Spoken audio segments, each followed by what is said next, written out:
E o que você vê dos Fiagros, que acaba sendo um ativo mais recente na bolsa, muita gente comenta, muita gente vai atrás por conta do dividendo ser mais alto? Não é que eu não gosto de Fiagro, eu não invisto em Fiagro. Por quê? Quando é que os Fiagros surgiram? Quando a taxa de juros estava alta. E aí, o que as gestoras conseguem lançar de Fiagro? Quase todos, não 100%, mas quase todos eles são são Fiagros de títulos de dívida, só que do agro. Então, eles são iguais aos fundos imobiliários de papel. Eles são fundos de papel. E o fundo de papel, você vai pensar o quê? Diversificação para pulverização, diversificação da carteira para que você tenha uma maior segurança, né? Porque se algum der default, der calote, tem muitos, aquilo ali vai ficar diluído. Isso você consegue em fundos mais antigos e fundos que já são grandes. Os Fiagros começaram, como todo fundo começa, com carteiras muito menores. Uma concentração maior, né? Você tem um risco muito maior para não receber um valor muito maior de prêmio do que os fundos de papel. Muitas vezes com PVP acima de 1. Então, qual o sentido de você investir tendo um risco e ainda tem a concentração do setor, é bem concentrado, isso aumenta o risco, então o setor agro. Mas o agro é que impulsiona o PIB, mas você não está investindo numa empresa de agro. Você está emprestando dinheiro para alguém que está, de fato, investindo no agro. É diferente, você não é o investidor do agro, você é o financiador, você é como se fosse o banco. Se der calote, você perde seu dinheiro. É diferente você comprar um Agro 3, uma outra empresa lá que investe no agro, que participa. Você acha que o mercado se emocionou um pouco, tanto que tinham vários Fiagros com um PVP acima de 1 já, porque a galera tava comprando. O mercado não se emocionou.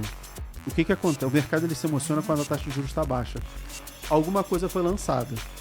Corretoras, assessores, todo mundo precisa ganhar dinheiro e ganhar as suas comissões. Então vai oferecer para os clientes, todo mundo vai ver essa oferta massiva dos ativos. Por quê? Porque o mercado precisa se alimentar, né?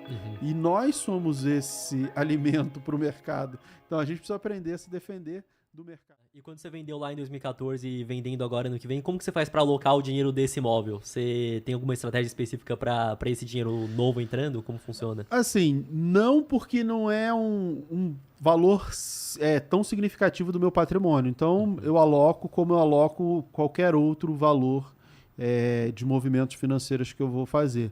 E o meu grande objetivo é a geração de renda. Eu vivo de dividendos. Eu ganho entre 80 e 100 mil reais por mês de dividendo.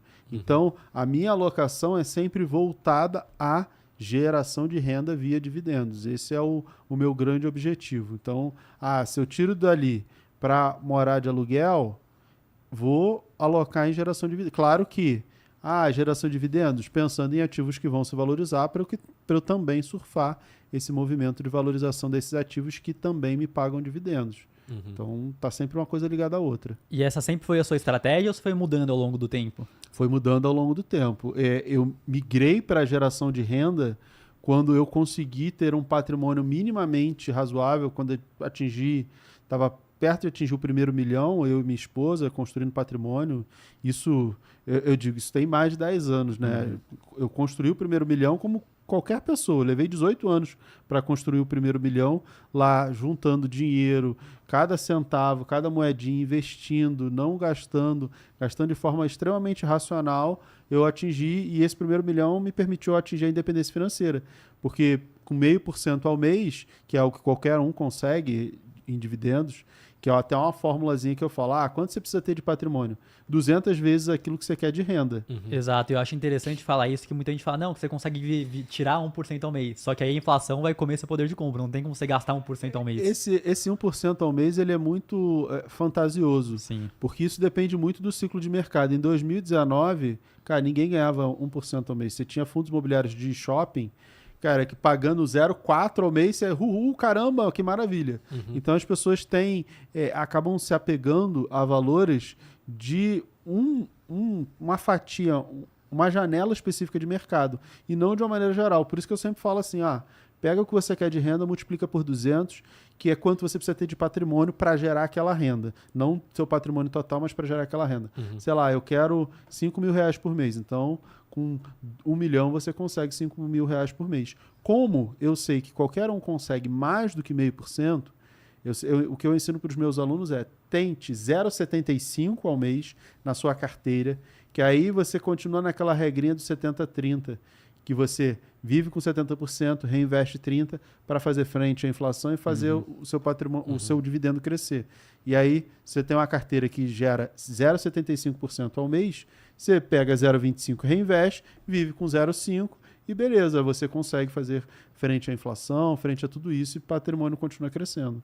Exato, porque realmente isso tem que levar em conta que a inflação no Brasil vai correr o poder de compra do cara que quer viver sempre com o máximo que ele consegue gerar de renda. Então, acho que isso é de extrema importância e todo mundo tem que saber. E eu acho... Esse é um erro que muita gente comete quando pensa em renda fixa como fonte de geração de renda, que eu particularmente não concordo com a renda fixa. Por quê? Porque a renda fixa ela distribui toda a correção. Sim. E aí, como é que você vai ter correção da inflação? Se você pega toda a correção e usa. As empresas, os dividendos, até os fundos imobiliários de gestão ativa, eles têm um poder de crescimento, principalmente as empresas, independente de você usar 100% do dividendo. Não é recomendado, mas com ações, se você usar 100% do dividendo, a própria empresa ela tem essa capacidade de reter parte dos lucros, investir para crescer, te distribuir só um pedacinho, e fica mais fácil. Agora, quando você está pensando em renda fixa, você está usando toda a correção da inflação, todo o juro, tudo que você tem ali. Se você usar, no final da, 10 anos, uma debênture, um título que pague juros, o Tesouro Direto, que pague juros semestrais, você usou todo o dinheiro. No final das contas, depois de 10 anos, você vai receber o dinheiro que você colocou. E aí, o poder de compra dele é absurdamente menor. A inflação corroeu ele. Você pega, por exemplo, o Banco do Brasil, que até subiu o payout agora para 45%. Então, ele está distribuindo 45% dos seus lucros e ainda tem 55% para estar no caixa da empresa e continuar crescendo. Então, realmente, as empresas têm essa capacidade. E eu vejo que, por exemplo, um fundo imobiliário de papel também o cara tem que tomar muito cuidado por conta disso. Ele está recebendo a inflação também no dividendo. Exatamente. Fundos imobiliários de papel, eles são excelentes, mas para eles você tem que reinvestir no mínimo 50% do dividendo recebido, porque ele faz exatamente isso. Eu chamo de renda fixa imobiliária. Ele está te distribuindo a correção monetária, o juro. Se você usar todo o juro, chega lá na frente, ele, em teoria, não deveria ter nenhum valor além daquilo que você botou de início. Por isso que a gente fala assim, para fundo imobiliário de papel e para FOF também, não faz sentido você pagar um valor que seja maior do que o valor patrimonial ou muito maior do que o valor patrimonial. Por quê? Porque ele não tem como valer aquilo ali. Então o PVP tem que ser até 1. Exato. Abaixo de 1 você está pagando com algum desconto ou não, né? Mas é mais fácil essa métrica. Mas acima de 1 você já está pagando já está ficando caro, não tem muita coisa que justifique. Mas o gestor pode fazer troca das CRIs, ganhar no ágio. Não é uma coisa tão simples que vai gerar um crescimento patrimonial do fundo tão relevante, tão significativo para que justifique você pagar muito acima de um preço sobre valor patrimonial acima de 1. 1,10, a gente já viu a 1,30, 1,50 o pessoal comprando. Exato, aí você pega um a 1,30, você tá pagando 130 numa nota de 100, por exemplo. De 100, você está pagando 30% de ágio, 30% de custo a mais de uma coisa que não vale, que não faz sentido. Com certeza. Para fundo imobiliário é um exemplo muito claro disso. E o que você vê dos fiagros, que acaba sendo um ativo mais recente na bolsa, muita gente comenta, muita gente vai atrás por conta do dividendo ser mais alto? Não é que eu não gosto de fiagro, eu não invisto em fiagro. Por quê? Quando é que os fiagros surgiram? Quando a taxa de juros estava alta. E aí, o que as gestoras conseguem lançar de fiagro? Quase todos, não 100%, mas quase todos eles são fundos, são fiagros de títulos de dívida, só que do agro. Então, eles são iguais aos fundos imobiliários de papel. Eles são fundos de papel. E o fundo de papel, você vai pensar o quê? Diversificação pulverização, diversificação da carteira para que você tenha uma maior segurança, né? Porque se algum der default, der calote, tem muitos, aquilo ali vai ficar diluído.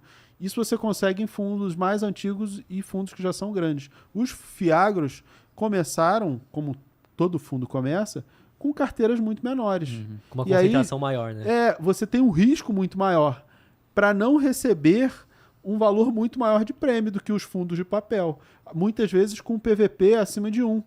Então, qual o sentido de você investir tendo um risco e ainda tem a concentração do setor, é bem concentrado, isso aumenta o risco, então o setor agro. Ah, mas o agro é que impulsiona o PIB, mas você não está investindo numa empresa de agro. Você está emprestando dinheiro para alguém que está, de fato, investindo no agro. É diferente, você não é o investidor do agro, você é o financiador, você é como se fosse o banco. Se der calote, você perde seu dinheiro. É diferente você comprar um Agro 3, uma outra empresa lá que investe no agro, que participa do agro. Que realmente você está participando do negócio e não emprestando dinheiro. Exatamente. Né? Não tá emprestando. Quando você está emprestando dinheiro, o que você quer é receber o seu dinheiro. Então, se der calote, o que você quer é não ter calote ou que seja o mínimo possível. E se tiver um calote, que seja, sei lá, 1% da carteira do fundo. E tudo bem. Então, para mim, não faz muito sentido você investir em Fiagro se você tem fundo de papel com uma oportunidade melhor. Enquanto você tiver oportunidades melhores em fundos de papel, fundos imobiliários de papel, para mim, eles são mais interessantes que os Fiagro. Não é que Fiagro seja ruim, é uma questão de comparação. Quando você vai analisar todos os ativos disponíveis, você vai fazer escolhas. E aí, eu prefiro escolhas mais interessantes, carteiras mais equilibradas, mais pulverizadas. Que tem um histórico maior também, que eu acho que é importante. Que já, de repente, já passaram por crise, o gestor já passou por crise, como é que ele se saiu ali. Por mais que você tenha grandes gestores, como a Quineia, também no setor de agro, você tem fundos da Quineia, que também são excelentes, e de papel, o KNCR, KNSC, eu gosto do KNHI também, que é um high yield, mas é Quineia, então é um high yield meio Nutella, porque é da Quineia, então é bem mais seguro. Eu tenho esses fundos, eu prefiro aqueles mais seguros, mais interessantes, do que pensar em Fiagro. Por enquanto, não me enche os olhos, não me faz, caramba. Tem Fiagro que você vai ver a carteira dele, tem 15%, 20% em um CRA só, então acaba sendo muito eu lembro que o pessoal me perguntava muito de um Fiagro, de uma casa de análise gestora lá, aí você olhava, tinham 3 ativos. E aí, 2 eram CRI e 1 era terra, e esses 2 CRIs eram dessa mesma terra. Eu falei, cara, existe uma concentração tão grande que eu não quero nem continuar olhando o restante. Para mim não faz sentido. Não estou dizendo que é ruim. Agora, para mim não faz sentido. Eu acho que é um risco muito elevado. Não estou nem falando que o gestor é bom ou ruim, nem nada disso, mas é uma concentração que para mim não justifica o risco. Teria que pagar um valor absurdo, tipo 2%, 3% ao mês, para eu começar a olhar. Mas aí não consegue, não é um ativo que tem... Não tem matemática que justifique pagar tanto. Então, para mim... Não... Você acha que o mercado se emocionou um pouco, tanto que tinham vários Fiagros com um PVP acima de 1 já, porque a galera tava comprando? O mercado não se emocionou. O que acontece? O mercado ele se emociona quando a taxa de juros está baixa. Alguma coisa foi lançada. Corretoras, assessores, todo mundo precisa ganhar dinheiro e ganhar as suas comissões. Então, vai oferecer para os clientes e todo mundo vai ver essa oferta massiva dos ativos. Por quê? Porque o mercado precisa se alimentar, né? E nós somos esse alimento para o mercado. Então a gente precisa aprender a se defender do mercado. Todo mundo vai falar, não, mas que Fiagro, que não sei o que você tá... O agro do Brasil sustentou o PIB, só cresceu por causa do agro.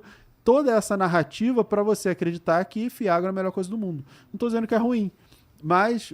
Cria-se um storytelling, cria-se uma narrativa para que você fale, caramba, isso aí é a melhor coisa do mundo. Vou investir nisso aí. Não é a melhor coisa. Você tem, só que se a corretora, o assessor, o gestor, ele vai falar, não, tem esse fundo de papel aqui que está mais descontado, está mais interessante, mas eu não vou ganhar nada de comissão. Ou ele vai falar, não, tem esse IPO, essa emissão desse fundo aqui, caramba, é super bacana, vai pagar bem, e ali ele está ganhando comissão. É óbvio que ele vai falar de onde ele está ganhando comissão. O conflito de interesse ele é constante e permanente no mercado financeiro. E é por isso que se falou tanto e por isso que todo mundo enxerga tanta coisa no fundo imobiliário.